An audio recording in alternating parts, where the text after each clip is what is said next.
জয় গুরু।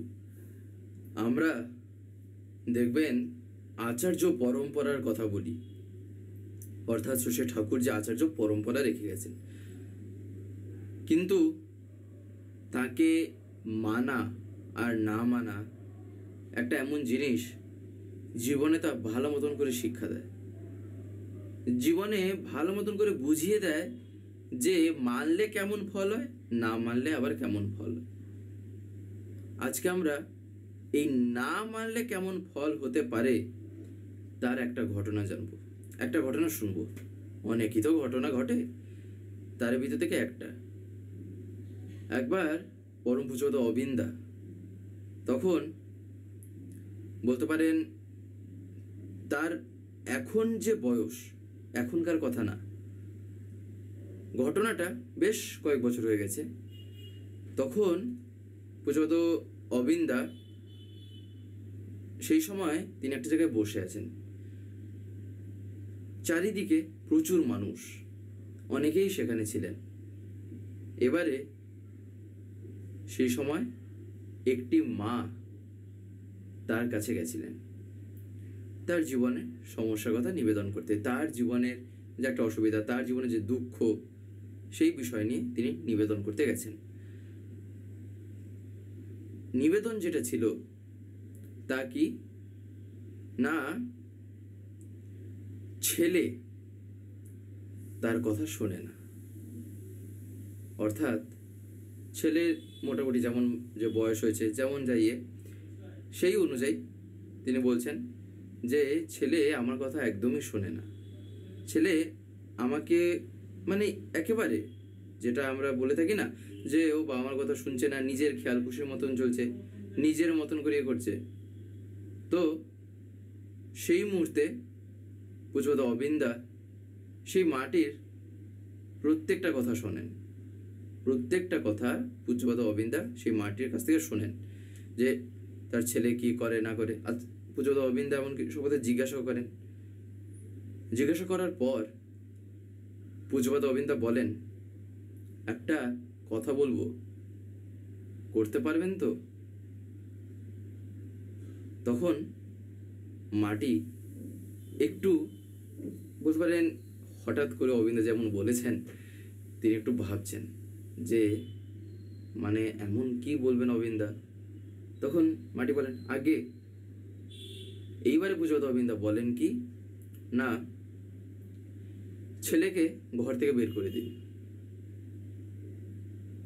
মাটি তো শুনেই একেবারে ঘাবড়ে গেছেন, ছেলেকে ঘর থেকে বের করে দেব, এটা কেমন ভাবে করা যায়? তখন পূজ্যপাদ অবিন্দা আর একবার বলেন যে ছেলেকে ঘর থেকে বের করে দিন। আর তারপরে পূজ্যপাদ অবিন্দা একথাও বলছেন যে আপনি যদি না পারেন, আপনি যদি বলেন, তাহলে আমি এখান থেকে 2-4 জনকে পাঠিয়ে দেব। আপনি যদি বলেন, তাছাড়া না। আপনি যদি চান, আপনি যদি বলেন, তাহলে আমি 2-4 জনকে পাঠিয়ে দেব, ওরা ঠিক যা করার করে দেবে, অর্থাৎ মানে ঘর থেকে যেমনভাবে বের করতে হয়। তখন সেই মাটি বলেন, আগে ঠিক আছে, মানে মানে বলতে পারেন তিনিই যে কি করবেন। এবারে যথারীতি তিনি বাড়ি ফিরেছেন, বাড়ি ফিরে কি করবেন ভাবছেন। ছেলেকে ঘর থেকে বের করা একটা বলতে পারেন চট করে, বিশেষত বলতে পারেন মায়ের মন যেহেতু, এবারে সেখানে যে বলতে পারেন একটা যে টান যে হয়, তখন তিনি ভাবছেন ছেলেকে কিভাবে বের করব। অর্থাৎ পূজ্যপাদ অবিন্দার ওই কথাটা তখন তার মনে দুদুল্যমানতার সৃষ্টি করেছে। এটা করব না, করব না, করব না কি করব না, এমন একটা ভাব তার মনে তখন চলছে, সেই মাটির মনে। তখন সেই মাটি আর ছেলেকে ঘর থেকে বের করতে পারেননি। বাড়িতে যে ফিরেছেন, দেওঘর থেকে গিয়ে যে বাড়িতে ফিরেছেন, তিনি আর ছেলেকে তখন বের করতে পারেননি বাড়ি থেকে। ছেলের আস্তে আস্তে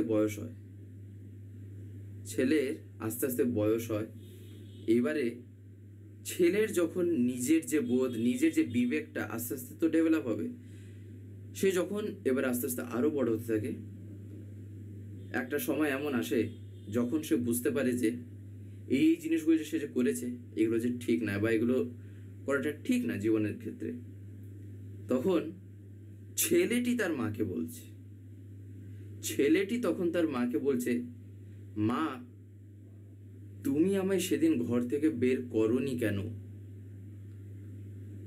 শুনে হয়তো আশ্চর্য লাগবে যে ছেলে এরকম বলছে, বাস্তবে কিন্তু হ্যাঁ, ছেলেটি তখন মাকে সেদিন বলছে যে মা তুমি আমায় তখন ঘর থেকে বের করোনি কেন?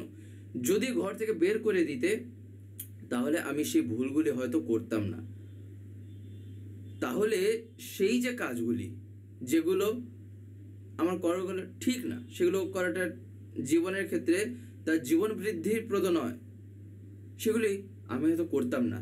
আমার মনে হতো যে আমাকে ঘর থেকে বের করে দেওয়া হলো, ঘর থেকে করে দেওয়া হলো, তাহলে আমাকে এবার আরও ঠিক হতে হবে, কিংবা যাই হোক না কেন। তো তুমি যদি বের করে দিতে, তুমি যদি পুজোপদ অবিন্দার কথা যদি শুনতে, তাহলে আমি সেগুলি আর করতাম না। তখন মাটি ভাবছেন যে পুজোপদ অবিন্দার কথার গুরুত্ব কি। আমরা এই যে আলোচনাগুলো শুনছি বা দেখছি, একটা জিনিস লক্ষ্য রাখা দরকার, আমরা কি প্রত্যেকদিন এই ভিডিওগুলো পাই এই স্বস্তিদিত্য থেকে বা চ্যানেল থেকে? দেখবেন আপনারা হয়তো অনেকে এমন আছেন যারা ইউটিউব খোলার পরে এরকম স্ক্রল করেন, দিলে আপনারা দেখতে পান, কিন্তু আপনাদের যদি ডেলি তার কথা শুনতে হয়, প্রত্যেক দিন যদি শুনতে হয় পরমপিতার কথা বা বিভিন্ন ঘটনা বা দর্শনের উপর আলোচনা, তাহলে আপনাকে তো চ্যানেলটিকে সাবস্ক্রাইব করে রাখতে হবে, যেটা অনেকে আমি দেখতে পাই হয়তো করতে জানেন না, বিশেষ করে যারা একটু বয়স্ক আছেন বা যারা মানে এতটা এক্সপার্ট নন মোবাইলের ক্ষেত্রে। তাদের কাছে আমি বলছি, আপনারা যদি না পারেন তাহলে বাড়িতে যারা ছোটরা আছে তারা এইসবে একদম পুরো মাহির, এক্সপার্ট, হাতের খেলা তাদের কাছে, তাদেরকে বলবেন, তারা করে দেবে। বলবেন সাবস্ক্রাইব করে পাশের যে একটা বেল আইকন আসবে ওটা প্রেস করে অল করে রাখতে, দিলে কি হবে, আমি যে ভিডিওগুলো আপলোড করব, আপলোড করা মাত্রই আপনাদের মোবাইলে নোটিফিকেশন চলে যাবে। নেট যদি অন থাকে তাহলে নোটিফিকেশন চলে যাবে যে ভিডিও আপলোড হয়ে গেছে, তখন আপনারা সেখানেই ডাইরেক্ট প্রেস করে ইউটিউবে ঢুকে দেখতে পারবেন, তখন আপনাদের ইউটিউব খুলে আর খুঁজতে হবে না, তাই না? তাই আপনারা যাতে প্রতিদিন শুনতে পান, তাই আপনারা এটা অতি অবশ্যই করে রাখবেন। পুজোপদ অবিন্দার কথার গুরুত্ব যে জীবনে কতটা মাটি কল্পনাও করতে পারেননি। ভেবেছেন বয়স তো পুজোপদ অবিন্দা তখন কম, অবিন্দা বলেছেন মাটি হয়তো এরকম ভাবেই করেছেন, দোদুল্যমান হতে পড়ে গেছেন, যেহেতু মানে ঘর থেকে বের করা একটা বিশাল বড় একটা তিনি এইটার মাথায় হয়তো আনতে পারেননি যে পুজোপদ অবিন্দা যে বলেছেন কিছু না কিছু তো কারণ থাকবেই। এমনি তো তিনি তো কোনো কথাই বলেন না। পরম পুজোপদ শ্রী আচার্যদেবের কাছে যখন আমরা যাই, আমরা সেখানেও যদি দেখি, কি দেখি, আচার্যদেব যে কথাগুলি বলেন এমনি বলেন, এত মানুষ তার কাছে যাচ্ছে, কত রকম ভাবে নিবেদন, এমনকি এক এক রকম যে বলতে নিবেদন হয়, সে কিছু কিছু ক্ষেত্রে আমরা তো এমন কেউ দেখে থাকি কি না একই রকম নিবেদন অনেক এসে করছেন, কিন্তু সবাইকে কি তিনি একই রকম ভাবে বলছেন, একই রকম ভাবে বোঝাচ্ছেন? তা তো না, অনেক রকম ভাবে, অনেক রকম ওয়েতে তিনি বোঝাচ্ছেন, যেটা যার ক্ষেত্রে প্রযোজ্য, যে জিনিসটা যে যেরকম ভাবে গ্রহণ করতে পারবে সেই রকম ভাবে তাকে তিনি বোঝাচ্ছেন, এটা একমাত্র তিনিই পারেন। এই কারণে তো সব কথাগুলি শোনা দরকার, সব কথাগুলি জেনে রাখতে হয়। একদিন আচার্য বলছেন না যে আমি একজনকে একটা কথা বলছিলাম, দূর থেকে দাঁড়িয়ে আরেকজন শুনছিলেন, তিনি সেই কথাটা তার জীবনে অ্যাপ্লাই করেছেন, তার জীবনটা একেবারে জীবনের চাকা মানে ঘুরে দাঁড়িয়েছে। তখন তিনি আমায় এসে বলেছিলেন যে আপনি সেই দাদাটিকে বলছিলেন, আমি শুনেছিলাম, আর আমি সেটা যখন নিজের জীবনে করে দেখি, আমার জীবনটাই একেবারে বদলে গেছে, আমার আগের মতন যে একটা জীবন ছিল, আগে একটা যে আর কি সমস্যাটা ছিল সেটা কেটে গেছে। সেইটা তখন তিনি এসে আচার্যকে বলেছিলেন। এটাই হয় যে তার কথা মানলে কি হয় আর তার কথা না মানলে কি হয়, বিশেষ করে কোন ক্ষেত্রে কোন প্রসঙ্গে কথাটা বলা হয়েছে সেইটা কিন্তু বিশেষভাবে নজর দেওয়া দরকার। এটা কিন্তু একটা সাংঘাতিক জিনিস। এই কারণে বলছি, শ্রী ঠাকুর এই জিনিসের উপর বিশেষভাবে জোর দিয়েছেন যে একটা কথা আমি যা একটা জায়গায় পড়েছি, একটা কথা আমি একটা জায়গায় শুনেছি, সেইটাকে যেমন তেমন করে যদি আমি আমার জীবনে কাজে লাগাই তাহলে কিন্তু যাবে। যেমন তেমন ভাবে যদি কাজে লাগাই তাহলে কিন্তু হবে না। তার কারণ একবার শশী ঠাকুরের কাছে একটি দাদা, তিনি একটা বলতে পারেন শ্লোক সম্বন্ধে তিনি একটা কথা জিজ্ঞাসা করছিলেন যে আমরা তো তাকে তো বাস্তবে অনুসরণ করে থাকি, এবারে তাকে যে অনুসরণ করি কিন্তু কিছু কিছু ক্ষেত্রে তাদের আচরণগুলি এতটাই হয় সেটা সাধারণ মানুষের ক্ষেত্রে সম্ভব হয়ে ওঠে পারে না।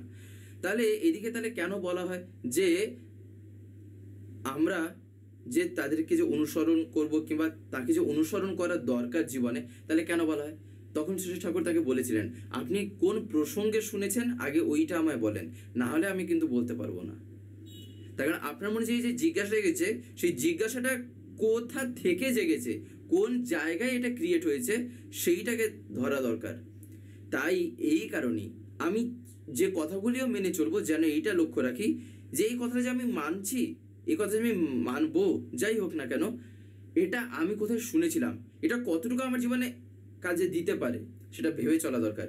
বিশেষ করে যদি আমি এটা আভাস পাচ্ছি কিংবা যদি এটা আমি দেখতে পাচ্ছি যে এটা একটা রিস্কও আছে, তাহলে যেন আগে তার কাছে গিয়ে নিবেদন করি, তিনি যা বলবেন তাই করব। এবারে তিনি যদি সেই কথা বলেন তারপরে সেটাই করব, আবার কোনো অসুবিধা নেই।